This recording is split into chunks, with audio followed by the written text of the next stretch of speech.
बच्चा पार्टी। नमस्कार, मैं प्रशांत भाई स्वागत करता हूं आप सभी का आपके अपने यूट्यूब चैनल इंटेलिजेंस के क्लासेस में। आज हम लोग बात करने वाले हैं class 9th math NCERT exercise 1.6 के सोल्यूशन के बारे में। चलिए स्टार्ट करते हैं। बट एक्सरसाइज स्टार्ट करने से पहले बड़े इंपॉर्टेंट हैं कुछ लॉ ऑफ एक्सपोनेंट आपको रिमाइंड कर दिया जाए। लॉ ऑफ एक्सपोनेंट आप देखते हैं जैसे आपकी स्क्रीन पर राइट है x to the power m into x to the power n, यानी जब बेस इक्वल होता है और मल्टीप्लाई होता है पावर्स ऐड हो जाती हैं। ये सारे रूल आप सब क्लास 8 में पढ़ चुके हैं। मैं आपको जस्ट एक रिवाइंड करा रहा हूँ क्योंकि इन सब का काम आपको इस एक्सरसाइज में पढ़ने वाला है। और x to the power n divide by x to the power n is equal to x to the power m minus n, यानी अगर बेस सेम होगा और डिवाइड होगा तो पावर्स सब्ट्रैक्ट हो जाएंगे। x to the power m और whole power n, यानी कोई अगर बाहर पावर लगी हुई है तो अंदर आके वो डिवाइड हो जाएगी, यानी x to the power mn हो जाएगा। फिर आता है x to the power 0 is equal to 1, यानी किसी भी नंबर की पावर 0 दे रखी है, चाहे जो भी नंबर हो, इससे कोई फ़र्क नहीं पड़ता नंबर कैसा है, छोटा नंबर, बड़ा नंबर, निगेटिव, पॉजिटिव, फ्रैक्शन, कैसा भी हो, उस नंबर की पावर अगर 0 है तो उसकी वैल्यू 1 आ जाएगी। ठीक है। फिर आता है x to the power minus m, यानी अगर किसी नंबर की पावर निगेटिव हो जाती है, कैसी है, निगेटिव हो जाएगी, तो उसकी value 1 upon x to the power m, यानी वो नंबर न्यूमरेटर से डिनोमिनेटर में आएगा तो पावर पॉजिटिव हो जाएगी। या आप इसको ऐसा समझिए कि जब भी कोई नंबर न्यूमरेटर से डिनोमिनेटर में या डिनोमिनेटर से न्यूमरेटर में ट्रांसफ़र होता है तो उसकी पावर का सिंबल चेंज हो जाता है। पॉजिटिव है तो निगेटिव, निगेटिव है तो पॉजिटिव। ठीक है। फिर आता है लास्ट में आपका डिस्ट्रीब्यूशन लॉ है, x by y to the power m है, यानी m अंदर डिस्ट्रीब्यूट होगा तो x to the power m into y to the power m हो जाएगा। ये हैं आपके सारे ऐसे रूल जो आपको इस एक्सरसाइज में काम आने वाले हैं। आइए स्टार्ट करते हैं क्वेश्चंस को। फर्स्ट क्वेश्चन की बात करें तो फर्स्ट क्वेश्चन में बेसिक तौर पे जो आपके यही लॉ ऑफ एक्सपोनेंट मैंने आपको बताया वही यूज़ होने हैं। जैसे आपको पहले क्वेश्चन दे रखा 64 टू द पावर 1/2। देखो जब भी कभी ऐसा क्वेश्चन बने बेटा तो आप एक बात का ध्यान रखिएगा कि जो पावर में आपको डिनोमिनेटर में नंबर दे रखा है, जैसे पावर के डिनोमिनेटर में यहाँ नंबर दे रखा है 2, 1/2 दिया गया ना, तो 2 आपका डिनोमिनेटर हो गया। तो प्रयास ये कीजिए कि जो बेस हो उस बेस की पावर 2 कीजिए जब भी कभी ऐसा मिले। तो मैक्सिमम क्वेश्चन में प्रयास आप यही कीजिएगा, ना हो तो बात की बात है, मैक्सिमम क्वेश्चन सॉल्व करने के लिए आपको प्रयास यही करना है। ठीक है। तो आपको देखा 64 टू द पावर 1/2। अब 64 को आप कई तरीके से राइट कर सकते हैं। जैसे अगर पावर की बात की जाए तो उसमें से आप एक राइट कर सकते हैं, आप इसको 4 टू द पावर कितना, 4 पावर 3 हो गया, 4 4 जब 16, 16 4 जब 64 आप राइट कर सकते हैं। या आप चाहें इसको तो आप राइट कर सकते हैं 2 टू द पावर 6 के फॉर्म में। ठीक, तब भी आपका 64 टू द पावर 64 आ जाएगा। अगर आप चाहें तो इसको 8 टू द पावर 2 राइट कर सकते हैं। तो मैंने आपको क्या कहा बेटा, आपको ऐसी नंबर्स का डायरेक्टली यूज़ करना है जो बाहर के डिनोमिनेटर जो पावर हो उससे कैंसिल हो सके। इससे आपका क्वेश्चन डायरेक्ट हो जाएगा, हो तो बाकी इन दोनों से भी जाएगा लेकिन डायरेक्ट आपका इससे ही होगा। जैसे आपको अगर 64 टू द पावर 1/2 दे रखा है और आप इसको सीधे तौर पे 8 टू द पावर 2 कर देंगे तो बहुत ही क्वेश्चन आसान हो जाता है। जैसे आपने इसको कर दिया 8 टू द पावर 2 कर दिया और होल पावर दे रखा है 1/2। जब ब्रैकेट ओपन होगा 1/2 अंदर जाएगा तो 8 टू द पावर 2 इंटू 1/2 हो जाएगा और कैंसिल होकर आपको 8 मिलेगा। क्लियर, ये आपका हो गया पहला। अब अगर इसके सेकंड पार्ट की बात करें, सेकंड पार्ट में आपको दे रखा है 32 टू द पावर 1/5। अब 1/5 दे रखा है तो 32 को आप चाहें तो 2 टू द पावर 5 राइट कर सकते हैं। भाई कह सकते हो ना, 2 टू 4, 4 टू 8, 8 टू 16, 16 टू 35 कह सकते हो इसे। अब होल पावर ये हो गया आपका 1/5 और जैसे ही ब्रैकेट अंदर होगा तो 2 टू द पावर 5 इंटू 1/5, यानी कैंसिल होके आपको मिल जाएगा 2। ठीक, एकदम आसान सा ये भी है। आसान है ना भाई, कोई दिक्कत नहीं ना, कहीं कन्फ्यूज़न कोई नहीं है ना। चलो अब इसके थर्ड पार्ट में बात करें। इसके थर्ड में सेक्शन में दे रखा है 125 टू द पावर 1/3। अब 125 को तुम चाहो तो 5 टू द पावर 3 कर सकते हो ना, बहुत इजी वे में। और होल पावर रखा है 1/3। अब जैसे ही अंदर डिस्ट्रीब्यूट होगा बेटा तो 5 टू द पावर 3 इंटू 1/3 हो जाएगा और ये कैंसिल होके 5 टू द पावर 1 यानी 5 बचा। ठीक, बस इतना सही काम था आपको। तो ये आपका हो गया फर्स्ट पार्ट, फर्स्ट क्वेश्चन हो गया। आइए बात करते हैं क्वेश्चन नंबर सेकंड की। क्वेश्चन नंबर सेकंड में दिया गया है 9 टू द पावर 3/2। अब देखिए जैसे आपने फर्स्ट पार्ट में किया वैसे ही आपको यहाँ पे भी करना है। यहाँ दिया गया है 9 टू द पावर 3/2, तो प्रयास करना है आपको कि जो नंबर डिनोमिनेटर में दिया गया है वही आपकी पावर हो जाए। तो 9 में यहाँ दिया गया डिनोमिनेटर में नंबर 2, तो प्रयास करना है आपको 9 को ऐसा कुछ कन्वर्ट कीजिए जिससे पावर 2 आ जाए। तो आप 9 को राइट कर सकते हैं 3 टू द पावर 2। बोलो कर सकते हो बेटा, 9 कितना हो जाएगा, 3 टू द पावर 2 हो जाएगा। और इस 3 टू द पावर 2 को आपने कन्वर्ट कर दिया 9 को 3 टू द पावर 2 में, और होल पावर दिया गया है 3/2। जैसे अंदर डिस्ट्रीब्यूट होगा तो 3⁻² इंटू 3/2 और 2 और 2 कितना हो गया, कैंसिल हो गया, आपको मिला 3⁻3 यानी हो जाएगा ये 27। भाई 3⁻3 वैल्यू कितनी होगी, 3 3 9 9 3 27। इसके बाद क्वेश्चन नंबर सेकंड में कह रहा है 32/2/5। जैसे आपने फर्स्ट में सेम क्वेश्चन ऐसे ही किया था, वहाँ 1/5 था, यहाँ 2/5 है। तो बहुत आसान तरीका है, आपको 32 को राइट कर देना है 2⁻5, आपने राइट कर दिया, और होल पावर दे रखा है 2/5, तो आपने होल पावर को अंदर भेज दिया, 2/5 हो गया, और ये 5 न्यूमरेटर में और डिनोमिनेटर में कैंसिल हो जाएगा। तो आपकी वैल्यू आ गई 2⁻2 बेटा, और 2⁻2 मतलब कितना हो गया, 4 हो गया। तो एकदम आसान सवाल है, थोड़ा इसको स्पीड से लेकर चल रहे हैं, जल्दी जल्दी किया जाए। इसके बाद दे रखा है 16⁻3/4, कितना दे रखा है 16⁻3/4। अब अगर 16⁻3/4 है, यानी आपके डिनोमिनेटर में दिया गया है 4, तो प्रयास करना है आपको पावर के डिनोमिनेटर में अगर 4 दिया गया है तो अंदर भी आपके पावर 4 बनानी है। आप 16 को आप राइट कर सकते हो 2⁻4 कर सकते हो ना, तो आपने राइट कर दिया यहाँ पे 2⁻4 राइट कर दिया, बोलो हुआ। और होल पावर दे रखा है 3/4 दिया गया, ये 4 और 4 कैंसिल हो गया, अब 2⁻3 हो गया बेटा, और 2⁻3 मतलब कितना, 2 2 जा 4, 4 2 जा 8, तो बाबू ये हो जाएगा 8 आपका आंसर।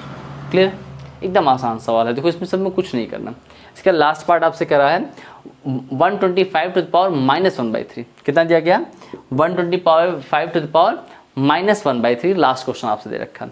अब देखो -1/3 दे रखा है, तो इसको अभी कुछ मत कन्वर्ट करो, अभी कुछ भी कन्वर्ट करने की जरूरत नहीं है। अभी आप बेसिक तौर पे इसमें 125 का जैसे कन्वर्जन करते थे वैसे करेंगे। जब आप 125 कन्वर्ट करेंगे तो हो जाएगा 5⁻3 और होल पावर -1/3 दिया ही क्या, ठीक। अब 3 और 3 दोनों कैंसिल हो जाएंगे, एक 3 और 3 क्या हो गया, कैंसिल हो गया। देन यू विल गेट 5⁻1, कितना हो जाएगा 5⁻1 हो जाएगा। आपको मैंने बताया था किसी भी नंबर की पावर अगर निगेटिव होती है तो उसको हटाने के लिए अगर न्यूमरेटर में है डिनोमिनेटर में कर दीजिए, और डिनोमिनेटर में तो न्यूमरेटर में कर दीजिए, आपका ये हो जाएगा 1/5। बोलो बात समझ में आ रही है। बस क्वेश्चन नंबर सेकंड में इतने ही पार्ट है, ठीक। चलिए अब बात करते हैं क्वेश्चन नंबर थर्ड की। इसके 4 सब पार्ट हैं। फर्स्ट में देखा 2⁻2/3 इंटू 2⁻1/5। अब देखो जो बेसिक लॉ मैंने आपको बताया उन्हीं का आपको यूज़ करना है। दोनों की बेस सेम है, यहाँ पे दोनों नंबर के, और मल्टीप्लाई हो रहा है। तो मैंने आपको बताया जब बेस सेम होता है, मल्टीप्लाई होता है, तो पावर्स ऐड हो जाती हैं। यानी यहाँ भी आपको फर्स्ट वाले पार्ट में भी पावर्स ऐड हो जाएंगी। ये हो जाएगा 2⁻2/3 और +1/5, बोलो होगा ना, क्योंकि बेस सेम है, पावर्स ऐड हो जाएंगी, मल्टीप्लाई हो रहा है। तो अब दोनों का एलसीएम ले लीजिए भाई, 3 और 5 का तो हो जाएगा 15, और 3 5 जा, देखो ये कर लेना है, तुमको फ्रैक्शन सॉल्व करना आना चाहिए भाई, इतना नहीं कर पाओगे तो हम कुछ नहीं कर सकते। अब यहाँ से तुम सॉल्व करोगे 3 5 जा 15, तो 2 × 5 हो जाएगा बेटा, फिर 5 3 जा 15 तो हो जाएगा 1 × 3 हो जाएगा बेटा, ठीक। अब इसके बाद अगर आगे मूव करें तो ये हो जाएगा आपका कितना हो जाएगा 2, 5 2 जा 10, और ये हो गया आपका 3 और बाई 15, यानी फर्स्ट में आपका आंसर हो जाएगा 2⁻13/15, ठीक है। बहुत आसान सा क्वेश्चन था, बस कुछ नहीं, आपको बेसिक केवल रूल्स लगाने हैं, इसके अलावा कुछ भी नहीं करना। तो आपका आंसर हो गया 2⁻13/15, क्लियर है। सेकेंड पार्ट में कह रहा है 1/3 टू द होल पावर 7। अब देखो 1/3 टू द होल पावर 7 में बहुत ही आसान सा, कुछ नहीं, केवल डिस्ट्रीब्यूशन है। 1/3 टू द पावर 3 में पावर जो 7 उसे अंदर डिस्ट्रीब्यूट कर दीजिए। जैसे अंदर डिस्ट्रीब्यूट होगा तो मैंने आपको बताया डिस्ट्रीब्यूशन में क्या होता है कि जो पावर्स होती हैं वो अंदर डिस्ट्रीब्यूट यानी इक्वली मल्टीप्लाई होता है। तो 7 का मल्टीप्लाई यहाँ 3 टू द पावर 3 से होगा, पावर का पावर से मल्टीप्लाई होता है। तो आपको मिल जाएगा यहाँ पे 1/3 टू द पावर 21, बस कहानी खत्म ही, इसके अलावा कुछ नहीं करना, बेसिक से था। इसके आगे मैं आपसे थर्ड क्वेश्चन की बात करूँ, थर्ड में दे रखा है 11 टू द पावर 1/2 और अपॉन में 11 टू द पावर 1/4। दोनों के बेस सेम है, दोनों के बेस में 11 दे रखा है, एक बार पावर 1/2 है, एक बार पावर 1/4 है। तो अगर दोनों के बेस सेम है बस पावर आपकी सब्ट्रैक्ट हो जाएगी, क्योंकि यहाँ डिवीज़न हो रहा है, ठीक है। तो डिवीज़न में क्या हो जाएगा 11 टू द पावर 1/2 है और -1/4 हो जाएगा। भाई पावर यहाँ जो नीचे था यही सब्ट्रैक्ट होता है, तो आपको मिल जाएगा 11 to the power whole power 4 और 2 2 जा 4 और -4 1 जा 4, यही तो हुआ। तो आपको मिल जाएगा 11 टू द पावर 1/4। क्लियर, बात समझ में आ रही है बेटा? ठीक है, चलिए बात करते हैं क्वेश्चन नंबर 4 की। क्वेश्चन नंबर 4 में क्या है, इसी की 4th पार्ट की। 4th पार्ट में दे रखा है आपको 7 to the power 1/2 into 8 to the power 1/2। देखिए 7 to the power 1/2 और 8 to the power 1/2। देखिए बहुत बेसिक सा रूल ये भी है, ध्यान रखिएगा हमेशा कि अगर पावर सेम है तो बेस में जो ऑपरेशन राइट हो रहा होगा वही हो जाएगा। जैसे यहाँ पावर सेम था तो बेस में यहाँ अगर मल्टीप्लाई है तो सीधे सीधे आप मल्टीप्लाई करके दोनों की होल पावर जो सेम है वही लगा देंगे। यही रूल होता है। मतलब ऐसे समझ लीजिए कि x to the power m into y to the power m अगर लिखा हुआ है तो आप इसको xy to whole power m कर देते हैं। ठीक है, तो वैसे ही सेम यहाँ पे भी हो जाएगा। यहाँ 7 to the power 1/2 रहे और 8 to the power 1/2 है। जब यहाँ मल्टीप्लाई होगा तो बेस का 7 और 8 का हो जाएगा 7 8 जा 56 और होल पावर 1/2 हो जाएगा। बस इसके अलावा इसमें कुछ नहीं करना। ठीक है, अब बात करते हैं कुछ स्पेशल क्वेश्चन की जो इसी कॉन्सेप्ट बेस हैं और कई बार पूछे गए हैं आपसे एग्जाम में, जो RS अग्रवाल RD शर्मा अलग अलग किताबों में दिए गए हैं और आपकी एग्जाम्स की दृष्टि से बहुत इंपॉर्टेंट हैं। चलिए शुरू करते हैं। आपको जैसे फर्स्ट क्वेश्चन मैंने राइट कर रखा है 5 to the power x-2 into 3 to the power 2x-3 is equal to 135। देखो जब भी कभी बेटा इस टाइप से क्वेश्चन मिले, जैसे आपको अभी स्क्रीन पर दिख रहा है फर्स्ट वाला, तो आप प्रयास कीजिए कि जो सेकंड टर्म में सेकंड साइड में जो RHS में दिया गया टर्म उसको जो LHS के टर्म है उसी के बेस में ब्रेक कीजिए। बेस में ब्रेक करने का मतलब क्या होगा कि 135 है इस तरफ, आपको इस तरफ 3 और 5 बेस दिया गया है तो आपको 135 को 3 और 5 के फॉर्म में ब्रेक करना है। जैसे आप एक बार मैं फैक्टराइजेशन कर दे रहा हूँ। जैसे आप 135 को जब आप फैक्टराइज करोगे, डायरेक्ट देख लीजिए, जब आप 135 को आप फैक्टराइज करोगे तो आपको फॉर्मूला मिलेगा 3 इंटू 3 इंटू 3 इंटू 5 का। देखो कैसे, बाई 3 3 जा 9 हो गया, 9 थे 27, 27 5 जा 135 हो गया। तो अगर तुम चाहो तो 135 को 3 इंटू 3 इंटू 3 इंटू 5 कर सकते हो, या डायरेक्टली मैं ये कहूँ तुम 3 की पावर 3 इंटू 5 की पावर 1 कर सकते हो। बोलो राइट कर सकते हो ना भाई। 135 की जगह पे तुम 3 की पावर 3 इंटू 5 की पावर 1 राइट कर सकते हो, कोई इसमें दिक्कत की बात नहीं है। तो वही सेम काम मैंने यहाँ भी किया। अब देखो अगर वही सेम काम करते हैं कि जो आपको LHS दिया गया है 5 to the power x-2 into 3 to the power 2x-3, तो LHS को वैसे ही रहने दिया लेकिन RHS को टर्म को चेंज कर दिया। RHS में जो टर्म दिया गया है 135, अब 135 को लिख देंगे 5 to the power 1 into 3 to the power 3। बोलो कोई दिक्कत, कोई दर्द, कोई तकलीफ नहीं होनी चाहिए। ठीक, अब ध्यान से देखो, अगर इसके बेस इक्वल है, जब कंपेयर करोगे तो कंपेयरिंग बेस बोथ साइड, यहाँ लिखिए आप कंपेयरिंग बेस। जैसे हम बेस कंपेयर करते हैं तो बेस कंपेयर करें 5 यहाँ पे 5 यहाँ पे, जब बेस कंपेयर करेंगे तो पहली बार में इसकी पावर इसके बराबर हो जाएगी। यानी 5 की पावर कितनी है, x-2 है तो x-2 बराबर हो जाएगी 1 के। बोलो होगा ना बेटा, x-2 किसके बराबर हो गया, 1 के बराबर हो गया। अब यहाँ से x इज इक्वल टू कितना हो जाएगा 1 + 2, यानी x इज इक्वल टू आ जाएगा 3। बोलो आए भाई, हमने बेस कंपेयर किया और बेस कंपेयर करने के बाद हमें x की वैल्यू कितनी मिल गई, 3 मिल गई। अब आप दूसरा वाला बेस कंपेयर कर लीजिए, आपको उसकी वैल्यू क्या मिलती है। देखिए दूसरे वाले में दे रखा है आपको यहाँ पे 2x - 3 इज इक्वल टू 3 होगा, क्योंकि यहाँ बेस 3 है, इसका भी बेस 3 है, तो इन दोनों की पावर सेम होगी। तो बेटा comparing base 2x - 3 is equal to हो जाएगा 3। क्या समझ में आ रही कि नहीं आ रही भाई? बहुत बेसिक सा कॉन्सेप्ट है। यहाँ बेस 3, यहाँ बेस 3, तो पावर भी आपकी सेम होगी। अब जब 3 उस तरफ जाएगा तो 2x इज इक्वल टू हो जाएगा 3 + 3, then 2x is equal to हो गया 6, सो x इज इक्वल टू हो जाएगा 6/2 यानी 3। देखो दोनों बार आपको x की वैल्यू कितनी आ गई, 3 आ गई। इस क्वेश्चन में आपको x की वैल्यू फाइंड करने के लिए कहा गया था, शायद लिखे नहीं थे हम, लेकिन इसमें आपको x की वैल्यू फाइंड करनी था, आपने फाइंड कर लिया, x इज इक्वल टू आ गया 3। क्लियर है? बहुत आसान क्वेश्चन है। देखो ऐसे ही क्वेश्चन आपको एग्जाम में मिलते हैं। ठीक, अब बात करते हैं इसके क्वेश्चन नंबर 2 की। अब देखो क्वेश्चन नंबर 2 में इसमें ज़्यादा कुछ नहीं है, इसमें थोड़ा सा क्वेश्चन आपको लेंदी दिख रहा होगा, जो क्वेश्चन लेंदी है, लेंदी आपको दिख रहा है, लिखा हुआ लेंदी है, बट जब आप इसको सॉल्व करेंगे तो सॉल्व करने बहुत ईजी वे में सॉल्व होगा। आप देखेंगे तो बहुत आसान तरीके से, लेकिन उसमें आपको कुछ चीज़ें जो बेसिक एलिमेंट्स हैं वो आपको आने चाहिए, जैसे a+b का होल स्क्वायर या a - b का होल स्क्वायर, ये सब चीज़ें आपको आनी चाहिए। अब देखिए आपके यहाँ पे सबके अंदर जितने भी दिए गए हैं सब में बेस आपका x दिया गया, यहाँ बेस x है, यहाँ भी बेस x है, यहाँ भी बेस x है। बस सबके पावर डिफरेंट है। यहाँ पे यहाँ पे P है, Q है, यहाँ PQ बाहर है, यहाँ QR है, QR बाहर है, RP अंदर है, RP बाहर है। तो अब अगर ध्यान समझो, मैंने आपको बताया था कि जब भी कभी बेस सेम होता है और डिवीज़न होता है तो पावर सब्ट्रैक्ट होती है। तो भाई यहाँ देखो बेस सेम है और डिवाइड हो रहा है तो पावर सब्ट्रैक्ट हो जाएगी। तो बाबू आपको फर्स्ट वाले स्टेप में क्या मिल जाएगा, आपको मिलेगा x टू द पावर ये p माइनस क्यू हो जाएगा। कितना हो जाएगा, p माइनस क्यू हो जाएगा ना भाई। देखो अभी p बाई क्यू है, जब वहाँ पे डिवीजन हो रहा है तो p माइनस क्यू हो जाएगा। तो ये हो जाएगा x to the power p minus q हो गया और होल पावर लिखा है p प्लस क्यू। बोलो बात समझ में आ रही है कि नहीं आ रही है। इसके बाद अगले वाले में ब्रैकेट में x to the power q minus r हो जाएगा और whole power q plus r हो गया। बोलो कोई दिक्कत। इसके बाद नेक्स्ट में देखिए, इसके थर्ड स्टेप दिया गया है वो x to the power r minus p हो जाएगा और whole power r plus p। बोलो बेटा होगा कि नहीं होगा।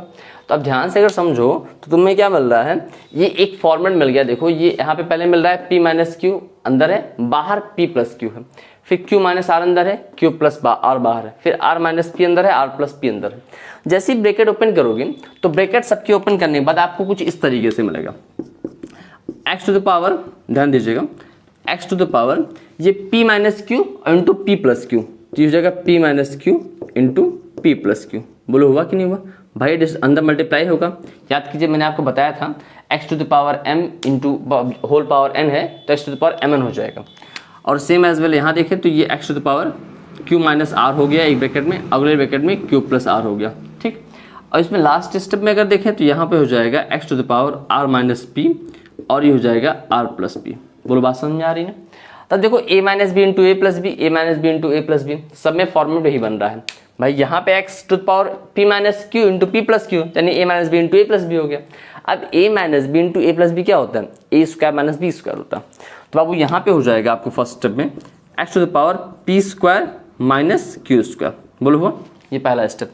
फिर यहाँ पे हो जाएगा x to the power q square minus r square, दूसरा स्टेप। फिर तीसरे में हो जाएगा x to the power r square minus p square, ये हो गया तीसरा स्टेप। बताओो भाई ये a minus b into a plus b था तो a square minus b square हो गया और कुछ नहीं हुआ। अब यहाँ पे भी बेस x है, यहाँ पे भी बेस x है और यहाँ पे भी बेस x है, तीनों के बेस सेम है लेकिन मल्टीप्लाई हो रहा है। जैसे यहाँ डिवाइड हो रहा था ऐसे यहाँ मल्टीप्लाई हो रहा है, और जब मल्टीप्लाई होगा तो पावर्स ऐड हो जाती हैं। क्या होती हैं, पावर्स ऐड हो जाती हैं। तो यहाँ बच्चे जब ऐड होगा तो आपको मिल जाएगा x to the power p square minus q square plus q square minus r square plus r square minus p square. बोलो होगा। देखो भाई क्या हुआ, इसे पावर्स केवल ऐड हुई और कुछ नहीं हुआ। यहाँ सारी powers p square minus q square minus r square और ये r square minus p square सबको ऐड कर दिया गया। जब हम ऐड कर रहे हैं तो ऐड करने के बाद देखो कुछ ये कैंसिल हो रही है। ये p स्क्वायर प्लस में था, ये p स्क्वायर माइनस में, q स्क्वायर माइनस में, q स्क्वायर प्लस में, r स्क्वायर माइनस में, r स्क्वायर प्लस में। तो वो सारे पावर्स कैंसिल हो गए, हुए कि नहीं, सब के सब पावर कैंसिल हो गए। तो यहाँ जब सारे पावर कैंसिल हो गए तो बचा x टू द पावर 0 और x टू द पावर 0 मतलब कितना हो गया, 1 हो गया। बोलो बात समझ में आ रही है। इसकी वैल्यू हो गई 1। बहुत ही आसान सा क्वेश्चन है, इसमें कुछ नहीं करना, बस केवल देखने में लंदी है। आपको केवल a square minus b square concept clear होना चाहिए और उसके बाद ये क्लियर होना चाहिए कि जब बेस सेम होगा, डिवीजन होगा तो सब्ट्रैक्शन होगी पावर में, अगर मल्टीप्लिकेशन होगा तो पावर्स ऐड होंगी। ठीक, ये हो गया आपकी वैल्यू आ गया इसकी 1। ठीक है, अब बात करते हैं इसके थर्ड क्वेश्चन की। Prove that 2 to the power x minus 1 plus 2 की power x upon 2 to the power x plus 1 minus 2 की power x is equal to 3/2 दे रखा है। अब आपको इस LHS को RHS के इक्वल में प्रूव करना है। यहाँ किसी भी x की वैल्यू नहीं फाइंड करनी, ये मत सोचिए कि आपको x की वैल्यू फाइंड करनी है। तो आपको केवल LHS उठाना है और इसे सॉल्व करके RHS के बराबर प्रूफ करना है। सबसे बड़ी समस्या इस क्वेश्चन में क्या आपको दिख रही है कि आपको जो प्रूफ करना है उसमें केवल न्यूमेरिक वैल्यू दे रखी है 3/2 और आपके पास जो LHS है जिसको आप सॉल्व करेंगे उसमें आपको वेरिएबल्स भी दिए गए हैं। तो आपका पहला टारगेट ये होना चाहिए कि आप वेरिएबल्स रिमूव कीजिए। देखो भाई, जब आप क्वेश्चन देखें तो क्वेश्चन देखने के बाद आपको समझ में आना चाहिए कि कैसे कैसे आप आगे मूव करेंगे।